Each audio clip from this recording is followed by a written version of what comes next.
स्वागत है आप सभी का श्री शाला 2.0 के ऑफिशियल चैनल पर। आशा करते हैं आप सब लोग स्वस्थ होंगे, मस्त होंगे और अपनी तैयारी को बढ़िया सुचारू रूप से चला रहे होंगे। जैसा कि आपको हमने 2 क्लासेस साइंस में दे दिया है। आज हमारी तीसरी क्लास है और हालांकि हमने जो चैप्टर लास्ट में फिनिश किया है, जो प्लांट न्यूट्रिशन, उसके क्वेश्चन आप प्रीवियस कर लीजिएगा। बाकी क्वेश्चन हम किसी टाइम अपने चैनल पे ही यहीं पे हम करा देंगे, ठीक है। एक्चुअल में अभी जो जो क्वेश्चन थे वो थोड़ा सा सेट नहीं हो पाए हैं, तो उससे क्वेश्चन हम अपने साइड से करा देंगे। बाकी आप अपने साइड से कर लीजिएगा। अगर कोई क्वेश्चन नहीं हो पाता है तो आप कमेंट में ज़रूर बताइएगा वीडियो देखकर, ठीक है ना। एक चीज़ और, बीपीएससी साइंस पेपर 2 या एसएससी का एग्ज़ाम दे रहे हो, कोई भी एग्ज़ाम जैसे CPU, Delhi police, UPSI police, कोई भी एग्ज़ाम अगर आप दे रहे हैं तो उसमें आप आराम से ये आपका कवर करेगा, है ना। तो हम अपनी क्लास का आगाज़ करते हैं, शुरुआत करते हैं और हमारे साथ बने रहिए और पूरी क्लास को देखिए। अगर कहीं डाउट होता तो आप ज़रूर बताइए कि कहीं यहाँ पे डाउट है। आशा करते हैं कि आपको कोई डाउट रहेगा नहीं, ऐसा क्लासेस हम करेंगे, ठीक है ना। तो आज का जो मेरा चैप्टर है वो है श्वसन, जिसे हम कहेंगे रेस्पायरेशन। एक्चुअल में श्वसन होता क्या है? जनरली हम लोग ये जानते हैं कि हम सांस, श्वसन मतलब सांस लेना, तो हम लोग यही जानते हैं कि जिंदा रहने के लिए सांस लेते हैं, ज़्यादातर यही जानते हैं। पर ये बिल्कुल गलत जानते हैं हम, ठीक है ना। गलत इसलिए जानते हैं कि जैसा कि मैंने कहा कि श्वसन हम जिंदा रहने के लिए नहीं होता, मतलब सांस जिंदा रहने के लिए नहीं लेते हैं। हम एनर्जी प्राप्त करने के लिए हम क्या करते हैं? श्वसन करते हैं, ठीक है। कैसे करते हैं इस बात को पहले मैं समझाता हूं। तो सबसे पहले ये देखिएगा कि भोजन से ऊर्जा मुक्त करने की क्रिया को श्वसन कहा जाता है। आखिर कैसे कैसे? तो मैंने ये कहा कि सबसे पहले तो ये जानिए कि जब हम लोग क्या करते हैं, कोई भी फूड लेते हैं कार्बोहाइड्रेट के फॉर्म में, वो हमारे कहाँ जाएगा? पेट में जाएगा। पेट के थ्रू हमारे जो ब्लड वेसल्स हैं, रुधिर वाहिका है, उसके थ्रू कहाँ जाएगा? हमारे सेल में जाएगा। और सेल के अंदर कहाँ जाएगा? माइटोकांड्रिया में जाएगा। अब माइटोकांड्रिया में क्या होगा? वो भोजन बनेगा, इसीलिए माइटोकांड्रिया को ऊर्जा का घर कहा जाता है। तो अब हमने जब भोजन लिया तो अब श्वसन से क्या संबंध है? संबंध ये है कि जब हमने कार्बोहाइड्रेट लिया, पेट से कहाँ गया? सेल में, सेल में गया। और सेल के अंदर एक पार्ट है माइटोकांड्रिया, माइटोकांड्रिया में गया। तो जब हमने कार्बोहाइड्रेट के फॉर्म में लिया C6H12O6, यही तो है, इसके फॉर्म में लिया, तो आप जानिए कि ये जो फूड लिया अब ये जलना चाहिए, बर्न होना चाहिए। मतलब ये है कि जैसे आप सपोज दैट आप पेट्रोल अपनी बाइक में डलाते हैं, तो क्या पेट्रोल बाइक में पड़ जाने से बाइक चलने लगती है या कार चलने लगती है? नहीं चलती। क्यों? जब तक वो पेट्रोल जलेगा नहीं और कोई भी चीज, कोई भी सब्सटेंस जलेगा तभी जब वो ऑक्सीजन के संपर्क में आएगा। इसका मतलब हमारे अब जो हमने ग्लूकोज सॉरी कार्बोहाइड्रेट लिया है, ये जो कार्बोहाइड्रेट गया है यहाँ पे, ये अब जलेगा कैसे? इसका मतलब इसको क्या चाहिए? ऑक्सीजन। तो ऑक्सीजन कैसे होगा? जब हम श्वसन करेंगे तभी हमें क्या मिलेगी? ऑक्सीजन मिलेगी। इसका मतलब ये हुआ, इसका मतलब ये हुआ कि हमने भोजन तो लिया, एक प्रकार के ईंधन तो ले लिया, लेकिन ये ईंधन जलेगा कैसे? ऑक्सीजन से, श्वसन से। और जैसे ही हमने श्वसन किया, ऑक्सीजन हमारे बॉडी के अंदर गया, तो ये कार्बोहाइड्रेट क्या हुआ? बर्न हुआ। इसका मतलब हमें एनर्जी मिल गई। तो अब आपको समझ में आया कि भोजन से ऊर्जा मुक्त करने की क्रिया को क्या कहा जाता है? श्वसन कहा जाता है।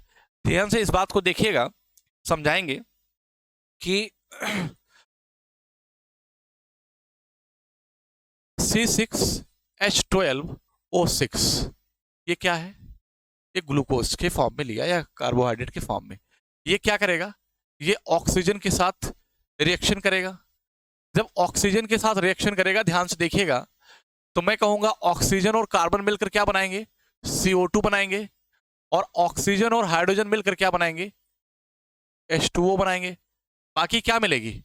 हमें एनर्जी मिलेगी। ध्यान से मेरी बात को समझते चलिएगा। तो मैंने क्या कहा कि जब कार्बोहाइड्रेट ऑक्सीजन से रिएक्शन करेगा तो क्या बनेगा? कार्बन डाइऑक्साइड बनेगा, H2O बनेगा और एनर्जी बनेगी। ये एनर्जी हमारे बॉडी में हमें एनर्जी मिलेगी, ठीक है। और जो एनर्जी होगी वो किस फॉर्म में मिलेगी? एटीपी के फॉर्म में मिलेगी। एटीपी को कहते हैं एडिनोसिन ट्राइफॉस्फेट, एडिनोसिन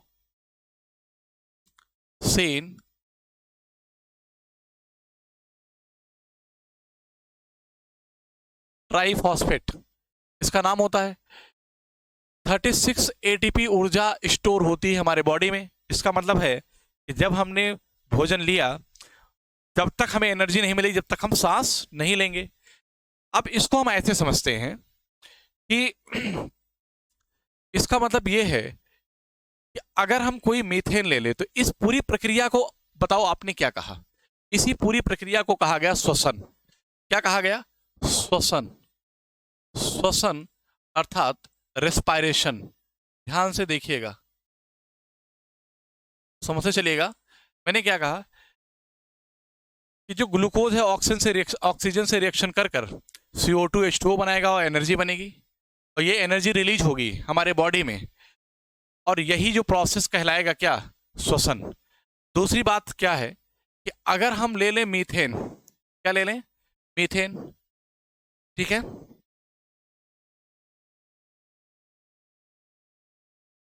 एक, अब ध्यान देना, चूंकि ये क्या है? एक ईंधन है। मीथेन क्या है? ईंधन है, ठीक, जिसे हम बायोगैस भी बोलते हैं। बायोगैस। पहले, आज तो नहीं, आजकल तो सबके यहाँ सिलेंडर मिल जाता है। पहले क्या था? सिलेंडर नहीं मिलता था तो गोबर गैस बनाई जाती थी, तो उससे जो गैस निकलती थी उसे क्या कहते थे हम? बायोगैस। वो मीथेन ही रहता है। अब होगा क्या? दुनिया के जितने भी ईंधन हैं, दुनिया के जितने भी ईंधन हैं वो क्या होते हैं? हाइड्रोकार्बन होते हैं। इस बात को समझिएगा। दुनिया के जितने भी ईंधन हैं वो सारे क्या हैं? हाइड्रोकार्बन हैं। ध्यान दो। अब ये जो हाइड्रोकार्बन है ये जलेगा कब? जब ऑक्सीजन के साथ रिएक्शन करेगा। ऑक्सीजन के साथ रिएक्शन करेगा तो ऑक्सीजन और कार्बन मिलकर क्या बनाएंगे? CO2 बनाएंगे। ऑक्सीजन और हाइड्रोजन मिलकर क्या बनाएंगे? H2O बनाएंगे। और क्या बनेगा? एनर्जी मिलेगी। क्या मिलेगी? एनर्जी मिलेगी। तो आप मुझे बताइए, कभी आपने देखा हो, सुना हो, जाना हो कि जो गोबर गैस या बायोगैस से जो एनर्जी मिलती है वो किस प्रकार की एनर्जी मिलेगी? वो एनर्जी मिलेगी या तो आप उसको लाइट के फॉर्म में यूज कर सकते हैं। किस फॉर्म में? लाइट के फॉर्म में, या आप हीट के फॉर्म में उसको यूज कर सकते हैं। तो जनरली हम लोग हीट के फॉर्म में यूज करते, कैसे? खाना बनाने के लिए। तो अब मुझे बताइए कि जब यहां पे ऑक्सीजन से रिएक्शन किया, ये भी एक सब्सटेंस कह सकते हो, यहां पे ऑक्सीजन से रिएक्शन किया तो मिला क्या? कार्बन डाइऑक्साइड, H2O, एनर्जी मिली। यहां भी एक मीथेन सब्सटेंस है, इसको ऑक्सीजन के साथ रिएक्शन किया तो यहां भी कार्बन डाइऑक्साइड, H2O, एनर्जी मिली। तो फर्क दोनों में क्या रहेगा? इस प्रोसेस को मैंने रेस्पिरेशन कह दिया, तो इस प्रोसेस को हम कहेंगे क्या? बेटा हम कहेंगे दहन। क्या कहेंगे? दहन, जिसे हम इंग्लिश में बोलते हैं कंबशन। कंबशन। बताओ, क्लियर है? इसका मतलब है कि जब हमने रेस्पिरेशन किया तब भी हमें एनर्जी मिली। बस क्या है, उस रेस्पिरेशन के केस में एनर्जी हमें एटीपी के फॉर्म में मिली, लेकिन जब हमने दहन किया तब भी हमें एनर्जी मिली। और किस फॉर्म में मिली? लाइट और हीट के फॉर्म में मिली, लेकिन मिली तो एटलीस्ट एनर्जी ही। इसका मतलब हम ये कहेंगे कि जो श्वसन है, ध्यान दीजिएगा मेरी बात को, जो श्वसन और दहन दोनों कैसी हैं? एक ही प्रकार की क्रिया है। बस फर्क क्या है? फर्क ये है, ध्यान दो, कि श्वसन कहाँ होगा? बॉडी के अंदर होगा, लेकिन जो दहन हो रहा है वो कहाँ हो रहा है? बॉडी के बाहर हो रहा है। तो इस बात को मैं लिख सकता हूं कि श्वसन और दहन में अंतर क्या है? कि जो श्वसन है, दोनों एक ही प्रकार की क्रिया हैं। दोनों एक ही प्रकार की क्रिया है। कैसी क्रिया, इसको ही बताऊंगा, पहले ध्यान से सुनो। तो मैंने कहा कि यह बॉडी के अंदर होता है, यह बॉडी के अंदर होता है, ठीक है ना। दहन जो है, हम इसको क्या कहेंगे? यह बॉडी के बाहर होता है। एक बात और समझेंगे साथ साथ में, तो अभी मैंने थोड़ी देर पहले एक चीज डिस्कस किया था, ध्यान दीजिएगा। डिस्कस हमने ये किया था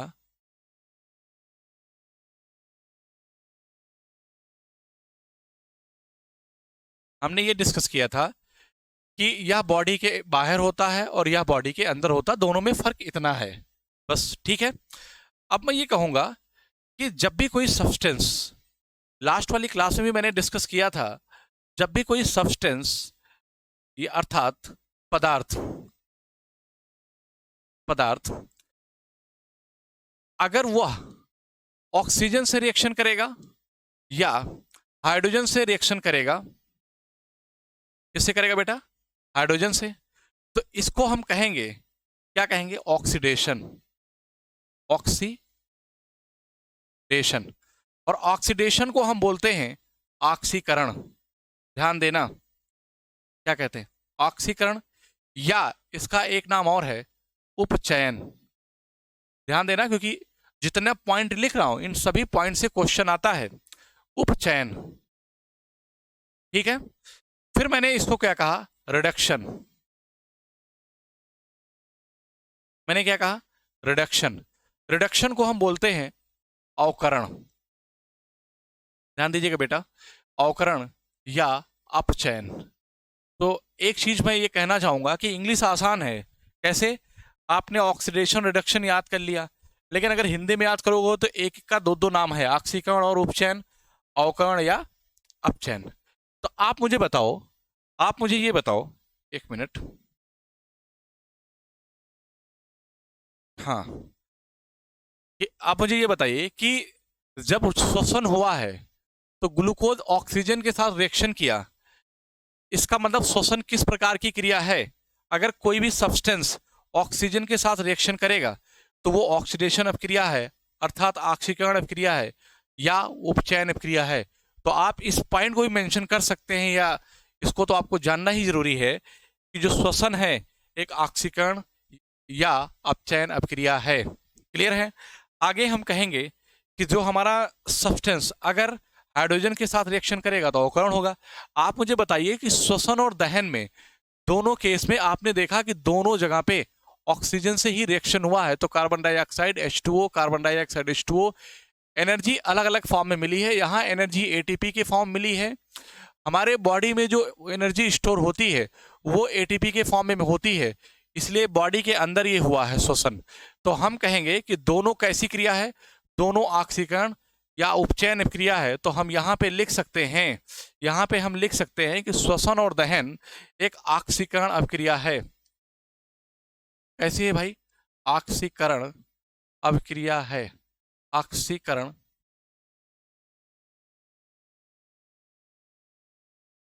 बताओ ठीक है, यहां तक बात क्लियर है ना? तो मैंने क्या कहा कि जो श्वसन और दहन है वो ऑक्सीकरण अभिक्रिया है। अगर अब एक चीज और हम बात करें, इसको हम छोटा करना चाहें थोड़ा सा तो हो जाएगा, ठीक है? हो गया छोटा। दिख रहा है कि नहीं दिख रहा है, ये बताओ सबसे पहले। सभी बच्चे बताएंगे क्या दिख रहा है कि नहीं दिख रहा है। छोटा मैंने किया है, नहीं तो बड़ा करूं। अगर दिख रहा है तो इसके साथ एक बात और बताना चाहते हैं कि जब मैंने लास्ट क्लास में प्रकाश संश्लेषण विधि बताया, ध्यान दीजिएगा, जब प्रकाश संश्लेषण विधि बताया मैंने, तो मैंने ये कहा उसमें कि हम क्या लेते हैं, इन्वायरमेंट से कार्बन डाइऑक्साइड लेते हैं और H2O लेते हैं। देखो रिलेट करके पढ़ रहे हैं हम, तो सनलाइट के थ्रू हमें ऊर्जा मिलती है, तो हम पौधे अपना भोजन क्या बनाते हैं, कैसा बनाते हैं? ग्लूकोज बनाते हैं, तो C6H12O6 के फॉर्म बनाते हैं और ऑक्सीजन रिलीज करते हैं। आप मुझे इस बात को यहां बताइए कि यहां पे क्या हुआ? सनलाइट के थ्रू जो एनर्जी मिली, दो यहां से बड़े इंपॉर्टेंट पॉइंट आएंगे। और ये जो एनर्जी है, एनर्जी क्या हो रही है भाई? मैंने पहले ही बताया कि एनर्जी क्या हो रही है? एब्जॉर्ब हो रही है। हालांकि मैं शायद छोटा लिख रहा हूं, लेकिन जगह कम है इस वजह छोटा लिख रहा हूं, ध्यान दीजिएगा, ठीक है? क्योंकि मैंने इस पॉइंट को पीछे बढ़ाया है। मैंने कहा क्योंकि मैं रिलेट कर रहा हूं कि श्वसन, दहन और प्रकाश संश्लेषण ये किस प्रकार की क्रियाएं हैं। तो आप ध्यान दीजिए कि कार्बन डाइऑक्साइड H2O जो एनर्जी मिली, एनर्जी यहां पे क्या हुई? तो इस प्रक्रिया को हम क्या कहते हैं? इस प्रक्रिया को हम कहते हैं प्रकाश संश्लेषण, जो कि हमने प्लांट न्यूट्रिशन में बताया है आपको। प्रकाश संश्लेषण, प्रकाश संश्लेषण, क्लियर है? तो आप देखिए प्रकाश संश्लेषण क्या है, श्वसन क्या है, दहन क्या है। तो मैंने कहा श्वसन और दहन एक ही क्रिया है। अब मेरी बात ध्यान दीजिए कि श्वसन में और दहन में दोनों केस में हमें एनर्जी मिली कि नहीं मिली? यस मिली। लेकिन प्रकाश संश्लेषण की जब क्रिया हुई, जब प्रकाश संश्लेषण की क्रिया हुई तो एनर्जी क्या हुई बेटा? एब्जॉर्ब हो गई। इसका मतलब यह है कि प्रकाश संश्लेषण की क्रिया में एनर्जी एब्जॉर्ब हुई और श्वसन और दहन की क्रिया में हमें एनर्जी मिली। तो हम ये कह सकते हैं कि आपने दो पॉइंट सुना होगा, एंडोथर्मिक और एक्सोथर्मिक, ऊष्माक्षेपी और ऊष्माअवक्षेपी। लेकिन एक बात यहां बताते चलेंगे कि आप मुझे बताओ कि यहां पे एनर्जी मिल गई, यहां एनर्जी एब्जॉर्ब हो गई, ठीक है। दूसरी चीज क्या है कि ऑक्सीजन के साथ रिएक्शन किया, यहां पे ऐसा कुछ नहीं था। तो मैं ये कहूंगा कि जो श्वसन है, प्रकाश संश्लेषण की विपरीत प्रक्रिया होती है। श्वसन क्यों? यहां पे ऑक्सीकरण हो रहा है। कैसा हो रहा है? ऑक्सीकरण हो रहा है। यहां एनर्जी एब्जॉर्ब हो रही है, यहां एनर्जी रिलीज हो रही है। तो इस पॉइंट को मैं यहां लिख सकता हूं, ठीक है ना। आप भी नोट डाउन कर सकते हैं कि जो श्वसन है, इंपॉर्टेंट पॉइंट है कि श्वसन, श्वसन प्रकाश संश्लेषण की, प्रकाश संश्लेषण की विपरीत प्रक्रिया है। ध्यान दीजिएगा, यहां से एक क्वेश्चन पीछे वाले चैप्टर से क्लियर हो रहा है, विपरीत प्रक्रिया है। इससे क्या समझ में आया? इससे ये मुझे पता चल गया कि अगर श्वसन ऑक्सीकरण अभिक्रिया है तो इसका मतलब है श्वसन प्रकाश संश्लेषण की विपरीत प्रक्रिया है। इसका मतलब है कि प्रकाश संश्लेषण कैसी अभिक्रिया है? अवकरण या अपचयन अभिक्रिया है। इसका मतलब प्रकाश संश्लेषण रिडक्शन अभिक्रिया होती है। यहां तक बात क्लियर हो गई कि नहीं हो गई? अब दूसरी बात, एक दो पॉइंट और आते हैं। पॉइंट दो ऐसे आते हैं, एक होता है एंडोथर्मिक। क्या होता है बेटा? एंडोथर्मिक। इसकी मीनिंग बताऊंगा। एंडोथर्मिक। दूसरा होता है एक्सोथर्मिक। एक्सोथर्मिक नाम से पता चल रहा होगा।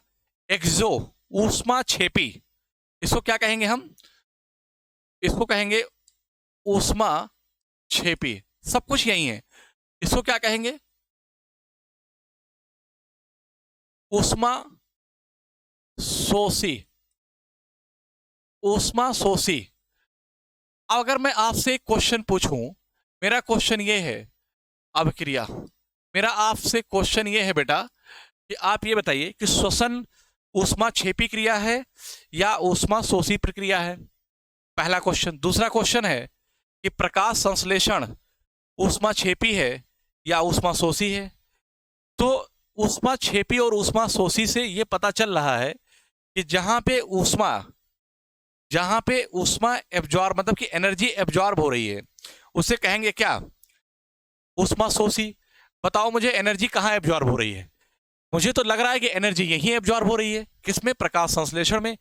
इसका मतलब है कि आप यहां पे कह सकते हैं कि प्रकाश संश्लेषण कैसी प्रक्रिया है? एक ऊष्मा शोषी प्रक्रिया है। प्रकाश संश्लेषण एक ऊष्मा शोषी प्रक्रिया है। लेकिन हम ये देख रहे हैं कि यहां पे तो एनर्जी मिल रही है, यहां एनर्जी मिल रही है, कि इसका मतलब है कि श्वसन कैसी प्रक्रिया है? श्वसन एक ऊष्माक्षेपी प्रक्रिया है। श्वसन एक ऊष्माक्षेपी प्रक्रिया है। बार बार इंग्लिश हिंदी नहीं लिखूंगा, मैंने यहां पे लिख दिया, मेंशन कर दिया है। तो श्वसन एक ऊष्माक्षेपी प्रक्रिया है। यहां तक बात क्लियर है ना? चलो भाई, आगे हम अपने पॉइंट पे आ जाते हैं। मैं फिर से पूरा समझा देता हूं। हमने कहा कि जब हमने भोजन लिया कार्बोहाइड्रेट के फॉर्म में, तो हमारे पेट में गया, पेट से ब्लड वेसल्स के थ्रू वो हमारे सेल के अंदर गया। सेल में कहाँ गया? माइटोकांड्रिया में गया। तो अब कैसे ये जलेगा? जब हम ऑक्सीजन के साथ रिएक्शन, कोई भी चीज तभी जलती है, तभी जलेगी जब उसको ऑक्सीजन मिलेगा। तो जब हमने श्वसन किया तो हम क्या हुआ कि वो ऑक्सीजन अंदर गया। जब ऑक्सीजन अंदर गया तो इसको क्या किया? जलाया, मतलब अर्थात रिएक्शन किया। तो ऑक्सीजन कार्बन मिलकर CO2 बनाए, ऑक्सीजन और हाइड्रोजन मिलकर जल बना दिए। उसके बाद हमें क्या मिल गया? एनर्जी मिल गई। और इस पूरी प्रक्रिया को हमने नाम दे दिया क्या? श्वसन। इस पूरी प्रक्रिया को हमने नाम क्या दे दिया बेटा? श्वसन। ठीक है ना? इस पूरी प्रक्रिया को हमने नाम दे दिया क्या? श्वसन। चलो ठीक है, दिख रहा है? नहीं दिख रहा होगा, जूम कर लेना, ठीक है ना? चलो भाई आगे चलते हैं। फिर मैंने कहा कि अगर मीथेन है, जिसे हम ईंधन कहते हैं, दुनिया के सारे जो ईंधन है वो क्या है? हाइड्रोकार्बन है। दुनिया के सारे ईंधन क्या है? हाइड्रोकार्बन है। इसे हम बायोगैस ही बोलते हैं, जो गोबर गैस के नाम से जाना जाता है। अब मीथेन जलेगी कब? कोई भी चीज जलेगा जब तक उसको ऑक्सीजन से रिएक्शन नहीं करेगा। तो ये ऑक्सीजन हाइड्रोजन के साथ रिएक्शन, कार्बन के साथ रिएक्शन करेगा, CO2 बनाएगा, हाइड्रोजन के साथ रिएक्शन करेगा, H2O बनाएगा, और क्या बनाएगा? एनर्जी। तो एनर्जी यहां भी बनी, एनर्जी यहां भी बनी। दोनों में फर्क क्या है? दोनों में फर्क इस बात का है कि यहाँ एनर्जी ATP के फॉर्म बनी, यहाँ एनर्जी लाइट और हीट के फॉर्म में बनी। ठीक है। फिर मैंने ये बताया तो हमें ये समझ में आया कि ये जो पूरी प्रक्रिया कहलाई, ये वाली जो पूरी प्रक्रिया कहलाई, इसको मैंने कहा दहन। तो मैंने ये देखा कि दोनों श्वसन और दहन, दोनों केस में हमको एनर्जी मिली। तो मैंने कहा कि श्वसन और दहन दोनों एक ही प्रकार की क्रिया है, लेकिन बस फर्क इतना है कि दहन यह बॉडी के बाहर होता है और श्वसन है यह बॉडी के अंदर होता है। यहां तक बात क्लियर हो गई होगी। चलो भाई, फिर मैंने ये बताया कि अगर दुनिया का कोई भी सब्सटेंस है, पदार्थ है, अगर ऑक्सीजन के साथ करेगा तो ऑक्सीडेशन बनेगा, ऑक्सीकरण नाम दे दो या उपचयन नाम दे दो। फिर हाइड्रोजन के साथ करेगा रिडक्शन या अवकरण या अपचयन कहेंगे। तो आप देखिए कि यहाँ पे मीथेन, यहाँ पे कार्बोहाइड्रेट, ग्लूकोज, ऑक्सीजन के साथ दोनों जगह रिएक्शन किया है। इसका मतलब श्वसन और दहन दोनों केस में ऑक्सीजन के साथ रिएक्शन हुआ है। इसका मतलब श्वसन और दहन दोनों कैसी क्रिया है? ऑक्सीकरण अभिक्रिया है, या उपचयन अभिक्रिया है, या ऑक्सीडेशन अभिक्रिया है। तो फिर मैंने क्या कहा? फिर मैंने आपको समझाने की कोशिश की कि आखिर प्रकाश संश्लेषण फिर कैसी प्रक्रिया है। तो मैंने ये कहा कि दोनों केस में हमें एनर्जी मिली। तो हमने CO2 एनवायरमेंट से लिया, H2O लिया जल सॉइल से, तो एनर्जी प्राप्त हुई, एनर्जी एब्जॉर्ब हुई यहाँ पे क्लोरोफिल में। तो ग्लूकोज के फॉर्म में भोजन बनाया पौधों ने और हमें ऑक्सीजन उन्होंने मुक्त किया। तो हम यहाँ पे देखें कि यहाँ एनर्जी एब्जॉर्ब हो रही है। तो उससे मुझे ये समझ में आया कि एंडोथर्मिक और एक्सोथर्मिक में हमने कहा कि जहां ऊष्मा, ऊष्मा मतलब एनर्जी जहां पे एब्जॉर्ब हो रही हो, कैसी हो? एब्जॉर्ब हो रही हो। तो मुझे बताओ, नाम से जैसा कि पता चल रहा है एंडो या ऊष्मा शोषी, जहां से शोष मतलब कि अवशोषित हो रहा, तो यहाँ एनर्जी अवशोषित। इसलिए मैंने कहा कि प्रकाश संश्लेषण कैसी प्रक्रिया है? ऊष्मा शोषी प्रक्रिया है। सेम इसी प्रकार देखिए यहाँ पे एनर्जी रिलीज हो रही है, ठीक है ना। तो मैंने कहा कि ऊष्मा क्षेपी अपक्रिया है। तो यहाँ पे मैंने एक पॉइंट लिखा कि जो श्वसन है प्रकाश संश्लेषण की विपरीत प्रक्रिया है। क्यों? इसलिए मैंने कहा कि अगर श्वसन और दहन दोनों में एनर्जी बनती, यहाँ एनर्जी एब्जॉर्ब होती, इसलिए मैंने कहा कि ये अगर ऑक्सीकरण अपक्रिया है तो प्रकाश संश्लेषण अवकरण अपक्रिया है। श्वसन एक ऊष्माक्षेपी प्रक्रिया है, जो कि मैंने पहले आपको यहीं पे बता दिया है। आई होप कि आपको सारा पॉइंट क्लियर हो गया होगा। तो आप बताइए मुझे अब कि श्वसन का एम क्या है? श्वसन का एम है सिर्फ और सिर्फ ऊर्जा प्राप्त करना, लेकिन ज्यादातर लोग यही जानते हैं कि सांस लेते हैं किसके लिए? जिंदा रहने के लिए। जिंदा रहने के लिए सांस नहीं ली जाती है, ऊर्जा प्राप्त। तो मेन एम क्या होता है श्वसन का? ऊर्जा प्राप्त करना। तो चलिए, तो यही पॉइंट इतना मैंने आपको लंबा समझाया कि भोजन से ऊर्जा मुक्त करने की क्रिया को ही क्या कहा जाता है? श्वसन कहा जाता है, जो कि मैंने आपको डिटेल में समझा दिया है। ठीक है ना। आगे चलते हैं। ये सब कुछ मैंने आपको बता दिया, देख लीजिएगा। ठीक है, कैसे हुआ ये भी मैंने बताया। ठीक, श्वसन प्रकाश संश्लेषण की ये पॉइंट भी मैंने वहां पे समझा दिया कैसे होता है। अब आपको सिर्फ नोट में ऐसा नहीं करना, क्योंकि आपको पता है कि बहुत सारी मार्केट में ऐसी बुक्स हैं जिनके वन लाइनर लिखे हुए हैं। ये पॉइंट आपको कितनी जगह मिल जाएंगे। अगर मैं इसको ऐसे बता के छोड़ देता तो कोई मतलब निकलता। अब आपको पता चल गया कि आखिर विपरीत प्रक्रिया है तो कैसे है। ठीक है ना। चलिए आगे चलते हैं। यह एक ऊष्माक्षेपी अपक्रिया है। कौन कौन? श्वसन। हम श्वसन के बारे में पढ़ रहे हैं ना, तो यह कंफ्यूज नहीं होना है, ये श्वसन है। अगला क्या है कि श्वसन एक अपचयन है ना। सॉरी, एक मिनट, इसका मतलब है कि ये स्लाइड जल्दी आ गई, सॉरी। अब हम बात करेंगे इस पॉइंट पे, पीछे डिस्कस करेंगे बेटा, ठीक है ना। वो एक गलती से आ गई। तो हम कहेंगे कि मेटाबॉलिज्म क्या होता है? उपापचयी क्रिया, उपापचय या उपापचयी, उपापचय या उपापचयी, जिसे हम बोलते हैं मेटाबॉलिज्म। होता क्या है ये? एक्चुअल में हमारे बॉडी के अंदर जो भी रासायनिक क्रिया होती हैं, जैसे हमने खाना खाया तो डाइजेशन हो रहा है, रेस्पिरेशन हो रहा है, एक्सक्रेशन हो रहा है, ठीक है ना। इसका मतलब है कि हमारे बॉडी के अंदर जो भी रासायनिक क्रिया होती है, बॉडी के अंदर जो भी रासायनिक क्रिया होती है, वो क्या कहलाती हैं? उपापचयी क्रिया। तो मैं लिख देता हूं कि शरीर के अंदर, शरीर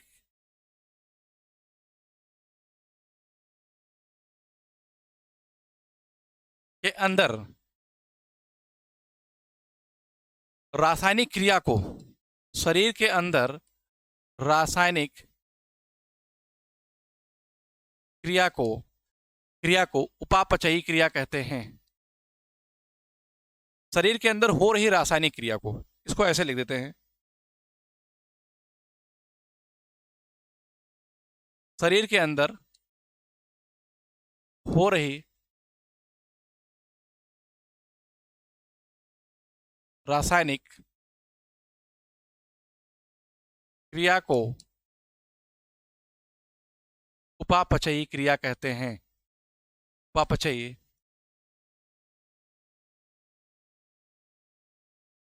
कहते हैं। क्लियर है बात? ठीक है। अब जो उपापचयी प्रक्रिया होती है ना, दो प्रकार की होती है। एक तो होती है एनाबोलिज्म, एक होती है कैटाबोलिज्म। आखिर ये एनाबोलिज्म और कैटाबोलिज्म है क्या, इस बात को हम डिटेल में समझेंगे।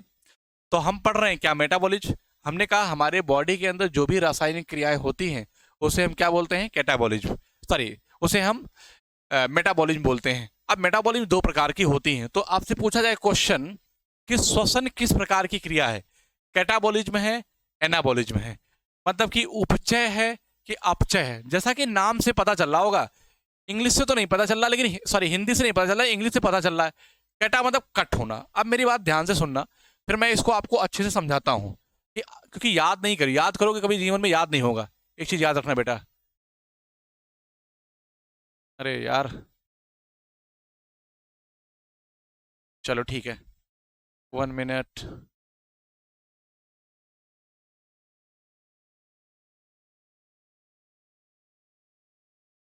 वन मिनट, चलो ठीक है, कोई बात नहीं, आ गया। नहीं, ऐसे कर देते हैं, बात ही खत्म। आ गया, चलो। नहीं नहीं नहीं नहीं नहीं नहीं नहीं, सही है, क्लियर है, आ गया पूरा। अब देखिए मेरी बात को, कुछ बताना चाह रहा, जगह कम है लेकिन थोड़ा छोटा लिखूंगा कि उपापचय क्रिया क्या है। अब रेस्पिरेशन हुआ कैसे था। हमने कहा कि हमने भोजन लिया। क्या लिया बेटा, भोजन लिया, ठीक है। तो C6H12O6, इस पॉइंट को समझा देता हूं, बस समझ लो, बस कुछ है नहीं इसमें। और हमने ऑक्सीजन के साथ रिएक्शन किया, तो क्या हुआ, ऑक्सीजन कार्बन मिलकर क्या बनाए, CO2। ऑक्सीजन और हाइड्रोजन मिलकर क्या बनाए, H2O बनाया। और फिर क्या हुआ, एनर्जी रिलीज हुई, मतलब कि रिलीज का मतलब एनर्जी मुझे प्राप्त हुई, किस फॉर्म में, ATP के फॉर्म में। अब ध्यान दीजिएगा, एक चीज और मैं लिखूंगा अभी, समझ जाइएगा दोनों का। फिर ये प्रक्रिया जो कहलाई, ये क्या कहलाई, इस प्रक्रिया को मैंने नाम दिया श्वसन, दिया, ठीक है। फिर मैं ये कहता हूं कि CO2 लिया और H2O लिया, ठीक है ना, और यहां से मैंने क्या लिया, एनर्जी लिया। ध्यान दीजिएगा, ये एनर्जी एब्जॉर्ब हुई। अब बार बार नहीं बताऊंगा इस बात को, आप भी थोड़ा दिमाग को दौड़ाइए, ठीक है। तो मैंने क्या कहा कि फिर मुझे मिला क्या, C6H12O6 प्लस मुझे क्या मिला, ऑक्सीजन मिला। इस पूरी प्रक्रिया का नाम क्या देंगे बताओ जरा, तो इसको कहेंगे प्रकाश संश्लेषण। इसको क्या कहेंगे, प्रकाश संश्लेषण। ध्यान दीजिएगा इस बात को। यहां पे देखो हो क्या रहा है, जब हमने इस ग्लूकोज को ऑक्सीजन के साथ रिएक्शन किया तो टूट गया ग्लूकोज, कार्बन डाइऑक्साइड और हाइड्रोजन, सॉरी जल के फॉर्म में हो गया, ब्रेक हो गया, और हमें एनर्जी मिली। इसका मतलब ये हुआ कि यहाँ पे ग्लूकोज जो है, ग्लूकोज जो है वो क्या हुआ, वो ब्रेक हुआ। ध्यान दीजिएगा इस बात को, ब्रेक हुआ। ब्रेक का मतलब टूट गया, ब्रेक का मतलब टूट गया, कट गया। क्यों बोल रहा हूं कट गया, कि कैटाबोलिज्म। अब आपको समझ में आ गया होगा कि श्वसन किस प्रकार की क्रिया है। यहां पे देखो, हमने कार्बन डाइऑक्साइड लिया, H2O लिया, एनर्जी लिया, तो यहां पे क्या किया, हमने ग्लूकोज अर्थात बनाया। तो यहां पे हमने बनाया, यहां पे क्या बनाया, हमने फूड बनाया, फूड बनाया। और यहां पे क्या किया, मैंने ब्रेक किया, टू मेक, इसको हम कह सकते हैं क्या, टू मेक। मैंने क्या किया, बनाया। तो आप देखिए, कैटाबोलिज्म का मतलब ये होता है कि जहां पे टूट रहा हो। अब बताओ किस में टूट रहा है, यहां तो बन रहा है ना, और यहाँ पे क्या टूट रहा है ऑक्सीजन के साथ रिएक्शन करके। इसका मतलब ये कहेंगे कि श्वसन एक कैसी प्रक्रिया है, श्वसन एक अपचय प्रक्रिया है, अर्थात कैटाबोलिज्म प्रक्रिया है। ठीक है ना, श्वसन एक अपचय प्रक्रिया है, अपचय प्रक्रिया है। अगला पॉइंट मैं समझाना चाहूंगा आपको, अब आपको समझ में आ गया होगा। तो अब आपसे पूछूं मैं, एनाबोलिज्म कैसी प्रक्रिया है, एनाबोलिज्म कौन सी है, तो आप कहेंगे प्रकाश संश्लेषण। क्यों? क्योंकि एनाबोलिज्म में हमने फूड को बनाया है, मतलब भोजन हमने बनाया है, टू मेक। और यहाँ पे टूट, कैटा से याद रखना कट होना अर्थात ब्रेक होना, तो याद रखना अपचय, इसका मतलब टूटना, इसका मतलब है टूटना, जहां पे भोजन टूट रहा है। और उपचय, एना का मतलब हो जाएगा आपका बनना, तो जहां बन रहा है, इसका मतलब प्रकाश संश्लेषण में भोजन बनता है, पौधे अपना भोजन बनाते हैं। तो हम क्या कहेंगे, हम कहेंगे कि जो प्रकाश संश्लेषण है, जो प्रकाश संश्लेषण है, लेषण है, वो कैसी क्रिया है, प्रकाश संश्लेषण एक उपचय प्रक्रिया है, प्रक्रिया है, अर्थात एनाबोलिज्म है और श्वसन एक कैटाबोलिज्म है। यही पॉइंट मैंने यहाँ पे मेंशन किया है। क्या किया है कि श्वसन एक अपचय प्रक्रिया है। समझ में बात आ गई सारी बात। इस बात को मैंने डिटेल में आपको समझा दिया कि श्वसन कैसी प्रक्रिया है, एक अपचय प्रक्रिया है। नोट डाउन कर लीजिएगा क्यों है, मैंने इस बात को यहाँ पे पूरा डिटेल में समझा दिया है कि श्वसन क्यों अपचय प्रक्रिया है। ठीक है ना, समझ में आया कि एक मेटाबॉलिज्म प्रक्रिया का एक भाग है, समझ में आ गया। चलिए आगे चलते हैं। अब देखिए कि श्वसन की प्रक्रिया कहाँ संपन्न होती है, ध्यान देना। श्वसन की क्रिया कहाँ संपन्न होती है? अरे भाई, मैंने आपको बताया कि जब आप भोजन लेते हैं, जब आप फूड लेते हैं, कहाँ गया, आपके स्टमक में गया, स्टमक में गया।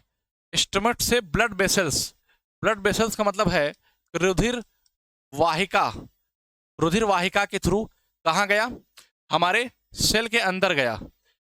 जो हमारे बॉडी में बहुत सारी जो नसें होती हैं, ब्लड का जो फ्लो होता है उससे मिलकर कहाँ पहुंच गया, सेल में। और सेल के अंदर बहुत सारे पार्ट होते हैं, देखिए यहाँ पे ध्यान दो, जैसा कि इसमें देखिए सेल में बहुत होता है, ज़्यादा डिस्कस नहीं करेंगे। तो एक सेल मेम्ब्रेन है, स्मूथ एंडोप्लाज्मिक रेटिकुलम होता है, बहुत हार्ड होता है, सेंट्रोसोम होता है। तो हम बात करेंगे कि माइटोकांड्रिया, ठीक है ना, माइटोकांड्रिया कहाँ है, ये है। सेल के अंदर एक पार्ट होता है बेटा, क्या होता है, उसका क्या नाम है, माइटोकांड्रिया। ध्यान दो, ये क्या है, माइटोकांड्रिया है। इसका मतलब जो हमने खाना खाया, पेट से रुधिर वाहिकाओं के थ्रू कहाँ पहुंच गया, हमारे माइटोकांड्रिया में पहुंच गया। कहाँ पहुंचा, माइटोकांड्रिया में पहुंच गया, ठीक है ना। अब माइटोकांड्रिया में पहुंचा, आखिर क्या पहुंचा, ग्लूकोज या कार्बोहाइड्रेट, तो इसका C6H12O6 पहुंच गया। अब जब मैंने आपको एक बार बताया कि जब कोई चीज़ पहुंच जाए तो ऐसा तो नहीं है ना कि आपको बस सिर्फ और सिर्फ क्या होगा कि एनर्जी मिलने लगेगी, इसका मतलब इसको जलना चाहिए। तो जब अब हम सांस लेंगे तो वो ऑक्सीजन कहाँ आएगी, ऑक्सीजन पहुंचेगी माइटोकांड्रिया में, तो यहाँ क्या होगा, ये जलने लगेगा, ठीक है ना। जो ग्लूकोज है ऑक्सीजन के साथ रिएक्शन करके वो जलेगा, जब जलेगा तो हमें क्या होगी, हमें एनर्जी प्राप्त होगी। इसका मतलब है कि हमें एनर्जी कहाँ मिली, हमें माइटोकांड्रिया में मिली।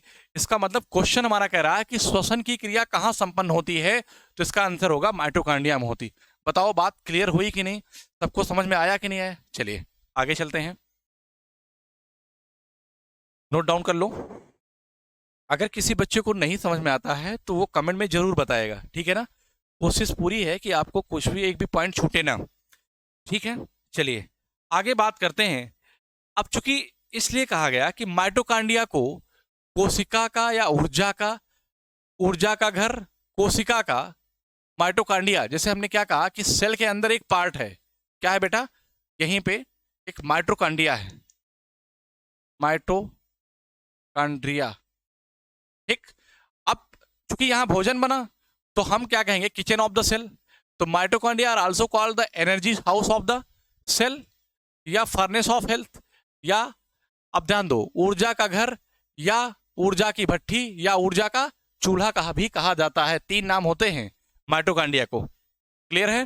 तो माइटोकांड्रिया को कोशिका का ऊर्जा घर, या कोशिका का की भट्ठी, या कोशिका का चूल्हा भी कहा जाता है। इसके 3 नाम हैं, याद रखिएगा क्यों कहा जाता, मैंने आपको बता दिया। अब आते हैं इस पे, श्वसन के प्रकार। अब श्वसन के प्रकार में क्या है, तो यहां पे हम ये कहेंगे कि श्वसन 2 प्रकार का होता है। एक तो होता है वायवीय और एक होता अवायवीय, ठीक है। इसी को हम हिंदी में ऐसे भी लिखते हैं, ध्यान देना, ऑक्सी, मतलब कि वायवीय श्वसन भी कहते हैं, वायवीय श्वसन। और इसका और नाम है अवायवीय श्वसन। क्या नाम है? अवायवीय श्वसन। इसी को हम कहते हैं अनाक्सी श्वसन। इसको अवायवीय श्वसन का नाम है ऑक्सी श्वसन, इसका नाम है अनाक्सी श्वसन। तो ऑक्सी रेस्पिरेशन, सॉरी यहां पे ये गलत लिख गया है, 1 मिनट। इसको हम बोलते हैं एरेबिक। 1 मिनट, इस वाले को इंग्लिश में बोलते हैं एरेबिक। ऑक्सी नहीं, तो हिंदी में उसका कन्वर्ट कर दिया है ना, एरेबिक। ये टाइपिंग मिस्टेक है, एरेबिक रेस्पिरेशन, क्योंकि इंग्लिश वहां से भी स्टूडेंट देख रहे होंगे, रेस्पिरेशन, ठीक है ना। इसको बोलते हैं एनएरेबिक, एनएरेबिक रेस्पिरेशन, एनएरेबिक रेस्पिरेशन। तो ध्यान दीजिएगा, इसका हिंदी में 2 नाम, श्वसन 2 प्रकार के होते हैं, एक ऑक्सी या वायवीय, अवायवीय या अनॉक्सी, जिसको एरेबिक और एनारेबिक बोलते हैं। फर्क दोनों में क्या है, इस बात को समझते हैं। देखो, ऑक्सी श्वसन क्या होता है और अनॉक्सी श्वसन क्या होता है।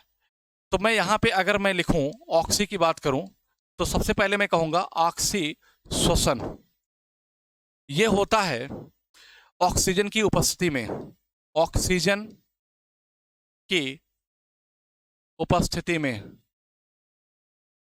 में, थोड़ा ज्यादा मैंने घसीट के लिख दिया क्या भाई? चलो सही कर देता हूं। ऑक्सीजन की उपस्थिति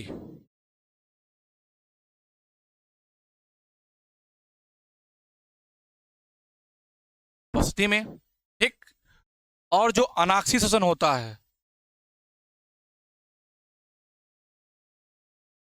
जो अनाक्सी श्वसन है वो ऑक्सीजन की अनुपस्थिति में होता है, अनुपस्थिति में होता है। बताओ क्लियर है? तो अब ये कहां होगा, इस बात को हम लोग समझेंगे, ठीक है ना। तो सबसे पहले हम ये कहते हैं कि जो हमारा ग्लूकोज, पूरी कहानी समझते हैं कि जो वायवीय और अवायवीय श्वसन है क्या, ठीक है ना, कहां कहां होता है।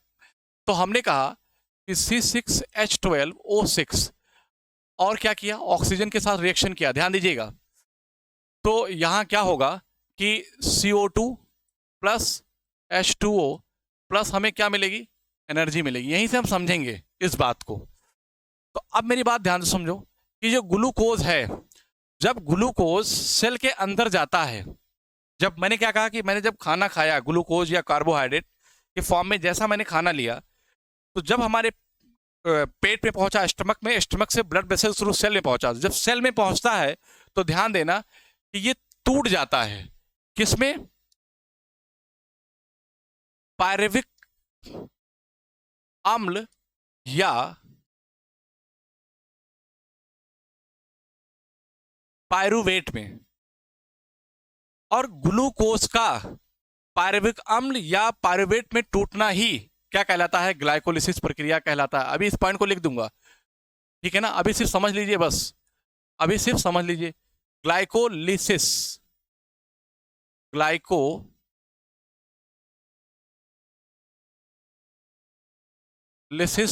प्रक्रिया कहलाती है। तो याद रखिएगा इस बात को कि ग्लूकोज कहां पहुंचा, माइटोकॉन्ड्रिया में, सेल के अंदर। जैसे सेल के अंदर पहुंचेगा ग्लूकोज के फॉर्म में, तो ये टूट जाएगा पायरुविक अम्ल या पायरुवेट में। और ये टूटने, ग्लूकोज का पायरुविक अम्ल या पायरुवेट में टूटने की प्रक्रिया को ही ग्लाइकोलिसिस कहा जाता है। तो आपसे क्वेश्चन पूछा जाता है, इसका मतलब है कि हमने अभी आपको बताया क्या कि जो ऑक्सी श्वसन है वो ऑक्सीजन के प्रेजेंस में होता है। इसका मतलब जब ये माइटोकांड्रिया में सेल के अंदर पहुंचा तो ग्लूकोज पार्विक अम्ल या पायरुवेट में कन्वर्ट हो गया। अब ये ऑक्सीजन के प्रेजेंस में क्रिया करेगा, और ऑक्सीजन के प्रेजेंस में क्रिया करेगा तो सीधी सी बात है, आप क्या बनेगा, CO2 प्लस H2O प्लस क्या बनेगा, एनर्जी बनेगी। बताओ भाई, बात समझ में आई कि नहीं आई? तो इसी प्रोसेस को क्या कहा जाता है? इस प्रोसेस को हम कहेंगे क्या? इसी को हम कहेंगे, क्या है ये, ऑक्सीशोषण। इसी क्या कहेंगे हम, ऑक्सीशोषण। आपको ये बात समझ में आ गई होगी कैसे मैंने कह दिया, नाम क्यों का? क्योंकि देखो ये क्या हुआ, ये ग्लूकोज टूट गया पायरुवेट और पायरुवेट में, तो ऑक्सीजन के साथ रिएक्शन किया। इसका मतलब है ऑक्सीजन यहाँ पे क्या है, प्रेजेंट है। और हमने क्या कहा कि ऑक्सीजन की उपस्थिति में क्या होता है, ऑक्सीशोषण होता है। तो समझ में बात आई कि नहीं आई? अब इस जो पायरुविक अम्ल और ऑक्सीजन को जो रिएक्शन है, इसे कहा जाता है, एक क्वेश्चन पूछा जाता है, क्रेब्स चक्र। क्या कहा जाता है, क्रेब्स चक्र।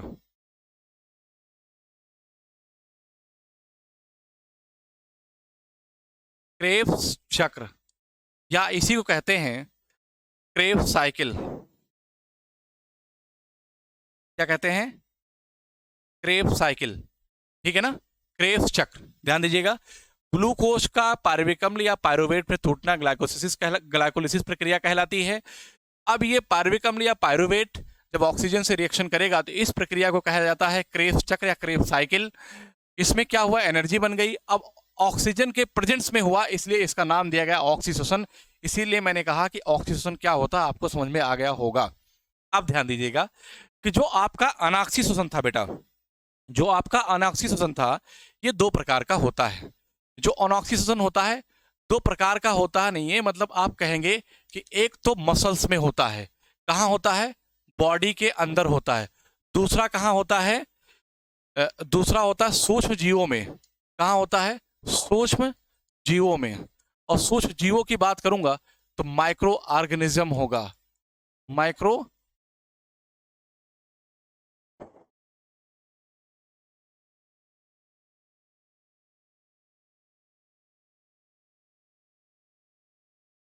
Micro organisms.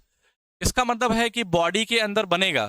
तो ध्यान देना, इस बात को मैं पूरा समझा देता हूं नया से। तो मैंने कहा जो हमारा अनॉक्सी शोषण है, ध्यान देना, जो मेरा अनॉक्सी शोषण है वो किसके प्रेजेंट में होगा,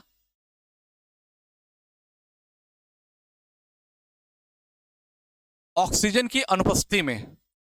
ऑक्सीजन की अनुपस्थिति में, ठीक है। अब ऑक्सीजन की अनुपस्थिति में हुआ तो कहां कहां होगा ये एक तो होगा, कैसे होगा इस बात को समझा देता हूं, सूक्ष्म जीवों में, जो भी मैंने लिखा था कैसे होगा, और मसल्स में अर्थात बॉडी में, ठीक है ना। तो मैंने क्या कहा था कि जब C6H12O6 ऑक्सीजन से रिएक्शन करेगा तो क्या बनाएगा, CO2 प्लस H2O बनेगा, और प्लस क्या होगा, एनर्जी रिलीज होगी। तो ये तो कहलाएगा हमारा क्या, ये पूरा प्रोसेस कहलाता है श्वसन। ये पूरा प्रोसेस क्या कहलाता है माय डियर फ्रेंड्स, ये क्या कहलाता है, श्वसन। लेकिन इसमें क्या होगा कि हमने कहा कि ऑक्सीजन की अनुपस्थिति में होता है, इसका मतलब जो पायरुविक अम्ल पायरुवेट क्या होगा, टूट जाएगा। तो ध्यान दीजिएगा इस बात को, पहले जब बॉडी के अंदर होगा तो क्या होगा, इसका मतलब है कि ऑक्सीजन क्या है, ऑक्सीजन अनुपस्थित है। इसका मतलब ये जो पायरुविक अम्ल है, पायरुविक अम्ल या पायरुवेट, उसमें क्या हुआ था, प्लस का ऑक्सीजन था, इसमें ऑक्सीजन अब्सेंट है। जब ऑक्सीजन अब्सेंट है तो क्या बनेगा, लैक्टिक एसिड बनेगा। क्या बनेगा, बॉडी के अंदर ऐसी क्रिया होगी, लैक्टिक एसिड प्लस 2 ATP का निर्माण होगा, 2 ATP का फॉर्मेशन होगा। और ये क्या है, ऊर्जा है, 2 ATP ऊर्जा का निर्माण होगा। ये होता कब है, इसका मतलब ये है कि जब हमारे पास एनर्जी होती है किसी काम को करने के लिए, थोड़ी देर बाद हम थक जाते हैं, ऐसा लगता है कि अब मुझसे नहीं हो पाएगा। थकावट कैसे आती है, इसका मतलब है कि इस लैक्टिक एसिड की वजह से ही हमारे बॉडी में क्या आती है, अकड़न आ जाती है। क्या आती है, अकड़न आती है शरीर के अंदर। इसका मतलब जो एनर्जी 36 ATP श्वसन के दौरान हमारे अंदर एनर्जी बनी थी, वो एनर्जी जब खत्म हो गई, मतलब कि सारी एनर्जी खत्म हो गई, तो अब अनऑक्सीडेशन होने लगा मेरे बॉडी में, इसका मतलब ऑक्सीजन की अनुपस्थिति में जब यहाँ पे अब क्या होगा, लैक्टिक एसिड और 2 एटीपी, जब भी हमारे बॉडी में लैक्टिक एसिड बनेगा तो अकड़न होगी और ये 2 एटीपी ऊर्जा का निर्माण बहुत तेजी से होगा, इसीलिए हमें थकावट आती है। समझ में आया कि नहीं आया? दूसरी और अगली बात यह है कि जो सूक्ष्म जीवों में होता है, ध्यान देना इस बात को, जब सूक्ष्म जीवों में होगा तो वो भी कैसा होगा, ऑक्सीजन की अनुपस्थिति में ही होगा, ऑक्सीजन की अनुपस्थिति में ही होगा, ध्यान दीजिएगा। तो इस बात को भी मैं आपको बता देता हूं। तो यहां क्या बनता है, ये आपसे पूछा जाता है, इसका मतलब है कि सूक्ष्म जीवों में भी ऑक्सीजन की अनुपस्थिति होगी, तो यहां बनेगा एथाइल एल्कोहल। एथाइल एल्कोहल मतलब कि हम कहेंगे एथिल, एथिल एल्कोहल, एल्कोहल, ठीक, ethyl alcohol plus CO2 plus 2 ATP ऊर्जा का निर्माण होगा, 2 एटीपी ऊर्जा का निर्माण होगा। यहां तक बात क्लियर हो गई कि नहीं? इसका मतलब है कि अनऑक्सीडेशन सूक्ष्म जीवों और बॉडी में होता है, बॉडी के मसल्स में। इसका मतलब है कि जब बॉडी के अंदर होगा, कहां होगा, बॉडी के अंदर होगा, तो क्या बनेगा, पार्विक अम्ल ऑक्सीजन की अनुपस्थिति में लैक्टिक एसिड और 2 एटीपी ऊर्जा का निर्माण होगा, और जब सूक्ष्म जीवों में होगा तो ethyl alcohol carbon dioxide 2 ATP ऊर्जा का निर्माण होगा। क्लियर है बात? तो बेटा जितनी मैंने बातें समझाई हैं आज तक, हम यहीं, आज की जो हमारी क्लास होगी यहीं तक रहेगी।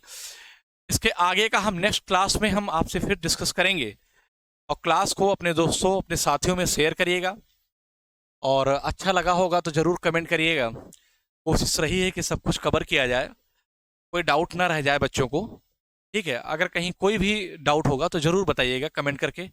आज के लिए इतना ही। Thank you so much.